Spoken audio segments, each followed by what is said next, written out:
اب پروگرام کے مطابق دوسری تقریر مکرم محترم حیدر علی صاحب ظفر، ریجنل امیر و مشنری کولون، ان کی ہے۔ آپ کی تقریر کا موضوع ہے ہر نیکی کی جڑ یہ اتقا ہے۔ آپ سے درخواست ہے کہ تقریر کے لیے تشریف لائیں۔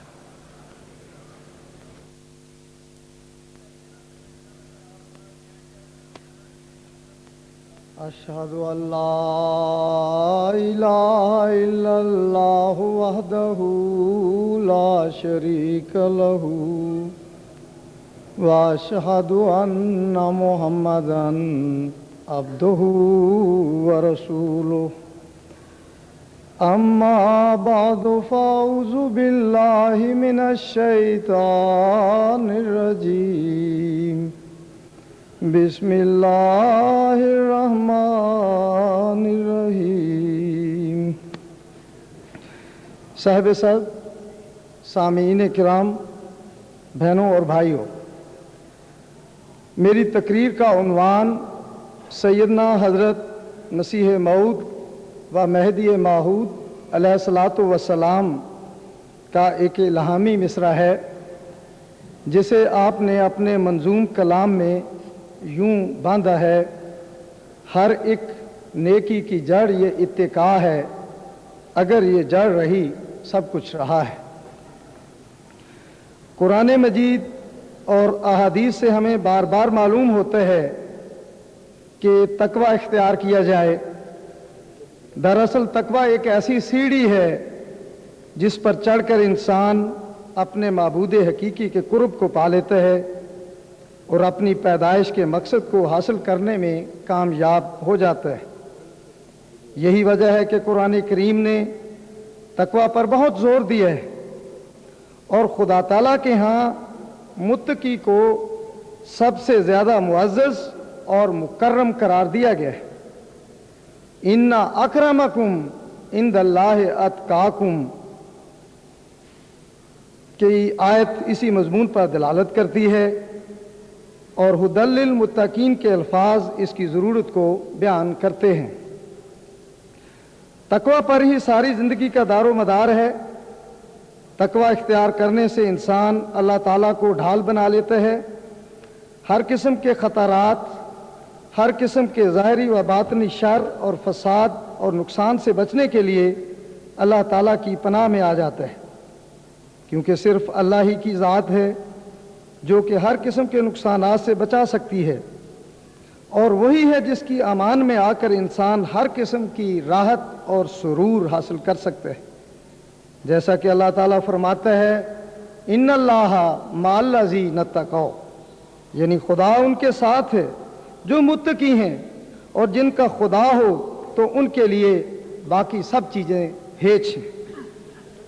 تقوی اختیار کرنے سے خدا اپنے قرب کے نشانات انسان پر ظاہر کرتا ہے، جیسا کہ آیت کریمہ لہم البشریٰ فی الحیات الدنیا و فی الآخرہ کی تشریح میں حضرت مسیح موعود علیہ الصلاۃ والسلام فرماتے ہیں: جو متقی ہوتے ہیں ان کو اسی دنیا میں بشارتیں سچے خوابوں کے ذریعے ملتی ہیں، بلکہ اس سے بڑھ کر وہ صاحب مکاشفات ہو جاتے ہیں، مکالمت اللہ کا شرف حاصل کرتے ہیں، وہ بشریت کے لباس میں ہی ملائکہ کو دیکھ لیتے ہیں۔ اسی موضوع پر حضرت مسیح موعود علیہ الصلاۃ والسلام مزید فرماتے ہیں: ہماری جماعت کو چاہیے کہ تقوی کی راہوں پر قدم ماریں اور اپنے دشمنوں کی ہلاکت سے بے جا خوش نہ ہوں۔ تورات میں لکھا ہے بنی اسرائیل کے دشمنوں کے بارے میں کہ میں نے ان کو اس لیے ہلاک کیا کہ وہ بد ہیں، نہ اس لیے کہ تم نیک ہو، پس نیک بننے کی کوشش کرو۔ میرا ایک شعر ہے: ہر ایک نیکی کی جڑ یہ اتقا ہے، اگر یہ جڑ رہی سب کچھ رہا ہے۔ ہمارے مخالف جو ہیں وہ بھی متقی ہونے کا دعویٰ کرتے ہیں، مگر ہر چیز اپنی تاثیرات سے پہچانی جاتی ہے۔ نرا زبانی دعویٰ ٹھیک نہیں۔ اگر یہ لوگ متقی ہیں تو پھر متقی ہونے کے جو نتائج ہیں وہ ان میں کیوں نہیں؟ نہ مکالمہ الہی سے مشرف ہیں، نہ عذاب سے حفاظت کا واضح ہے۔ تقوی ایک تریاک ہے جو اس کو استعمال کرتا ہے وہ تمام زہروں سے نجات پاتا ہے، مگر تقوی کامل ہونا چاہیے، کسی ایک شاخ پر عمل موجب ناز نہیں۔ پس تقوی وہی ہے جس کی نسبت اللہ تعالیٰ فرماتا ہے ان اللہ مع الذین اتقوا، خدا تعالیٰ کی معیت بتا دیتی ہے کہ یہ متقی ہے۔ تقوی کی یہ علامت ہے کہ اس سے انسان خدا تعالیٰ کی حفاظت میں آ جاتا ہے۔ حضرت اقدس مسیح موعود علیہ الصلوۃ والسلام نے فرمایا لوگ بہت سی مصائب میں گرفتار ہوتے ہیں لیکن متقی بچائے جاتے ہیں، بلکہ ان کے پاس جو آ جاتا ہے وہ بھی بچایا جاتا ہے۔ مصائب کی کوئی حد نہیں، انسان کا اپنا اندر اس قدر مصائب سے بھرا ہوا ہے کہ اس کا کوئی اندازہ نہیں۔ امراض کو ہی دیکھ لیا جاوے کہ ہزارہا مصائب کے پیدا کرنے کو کافی ہیں، لیکن جو تقوی کے قلعے میں ہوتا ہے وہ ان سے محفوظ ہے، اور جو اس سے باہر ہے وہ ایک جنگل میں ہے جو درندہ جانوروں سے بھرا ہوا ہے۔ تقوی سے دراصل انسان اللہ تعالیٰ کی کفالت میں چلا جاتا ہے، جہاں اللہ تعالیٰ اس کی زندگی کا خود کفیل و ذمہ دار بن جاتا ہے۔ چنانچہ حضرت مسیح موعود علیہ الصلوۃ والسلام نے اس کی یوں وضاحت فرمائی ہے وَمَن یتق اللہ یجعل لہ مخرجا، جو خدا کے آگے تقوی اختیار کرتا ہے خدا اس کے لیے ہر ایک تنگی اور تکلیف سے نکلنے کی راہ بنا دیتا ہے، اور فرمایا وَیرزقہ من حیث لا یحتسب، وہ متقی کو ایسی راہ سے رزق دیتا ہے جہاں سے رزق آنے کا خیال و گمان بھی نہیں ہوتا۔ یہ اللہ تعالیٰ کے وعدے ہیں، وعدوں کے سچا کرنے میں خدا سے بڑھ کر کون ہے؟ پس خدا پر ایمان لاؤ، خدا سے ڈرنے والے ہرگز ضائع نہیں ہوتے۔ یجعل لہ مخرجا، یہ ایک وسیع بشارت ہے، تم تقوی اختیار کرو، خدا تمہارا کفیل ہوگا۔ متقی کا ایک اہم وصف استقامت ہے۔ کامیابی کا دار و مدار استقامت پر موقوف ہے۔ انسان جب تقوی کی راہوں پر مضبوطی سے قدم مارتا ہے تو مخالفوں پر بھی اس کا رو پڑتا ہے۔ یہی وجہ ہے کہ حضرت رسول کریم صلی اللہ علیہ وآلہ وسلم نے فرمایا اتقوا فراست المؤمن، کہ مومن کی فراست سے بچو، کیونکہ مومن کی فراست تقوی کی وجہ سے ہے۔ تقوی کی وجہ سے اسے فراست کی وہ دولت ملتی ہے جو کسی اور کو ملنا ناممکن ہوتی ہے، اور اسی فراست کی بدولت متقی کے دل میں شر نہیں ہوتا۔ جس قدر انسان متقی ہو جاتا ہے اسی قدر وہ کسی کی نسبت سزا اور ایذا کو پسند نہیں کرتا۔ متقی ریا اور نمائش سے دور بھاگتا ہے، کیونکہ نیکی کو وہ دل کی گہرائیوں سے کرتا ہے۔ ہر وہ کام جس سے فائدہ پہنچتا ہو وہ کرنے کے درپے ہوتا ہے۔ حقیقی متقی خدا تعالیٰ کو مقدم ہر حال میں رکھتا ہے۔ حضرت مسیح موعود علیہ الصلوۃ والسلام نے اس نقطہ کی یوں وضاحت فرمائی ہے حقیقی متقی وہ شخص ہے کہ جس کی خواہ آبرو جائے، ہزار ذلت آتی ہو، جان جانے کا خطرہ ہو، فقر و فاقہ کی نوبت آئی ہو، تو وہ محض اللہ تعالیٰ سے ڈر کر ان سب نقصانوں کو گوارا کرے، لیکن حق کو ہرگز نہ چھپائے۔ تقوی کے بھی مراتب ہوتے ہیں، اور جب تک یہ کامل نہ ہوں تب تک انسان پورا متقی نہیں ہوتا۔ جب تک انسان خدا تعالیٰ کو مقدم نہیں رکھتا اور ہر ایک لحاظ کو، خواہ برادری کا ہو، خواہ قوم کا، خواہ دوستوں اور شہر کے رؤساء کا، خدا تعالیٰ سے ڈر کر نہیں توڑتا اور خدا تعالیٰ کے لیے ہر ایک ذلت برداشت کرنے کو تیار نہیں ہوتا، تب تک وہ متقی نہیں ہے۔ اللہ تعالیٰ کے خوف سے اور اس کو راضی کرنے کے لیے جو شخص ہر ایک بدی سے بچتا ہے اس کو متقی کہتے ہیں۔ متقی وہی ہے کہ خدا تعالیٰ سے ڈر کر ایسی باتوں کو ترک کر دیتے ہیں جو منشاء الہی کے خلاف ہے، نفس اور خواہشات نفسانی کو اور دنیا و ما فیہا کو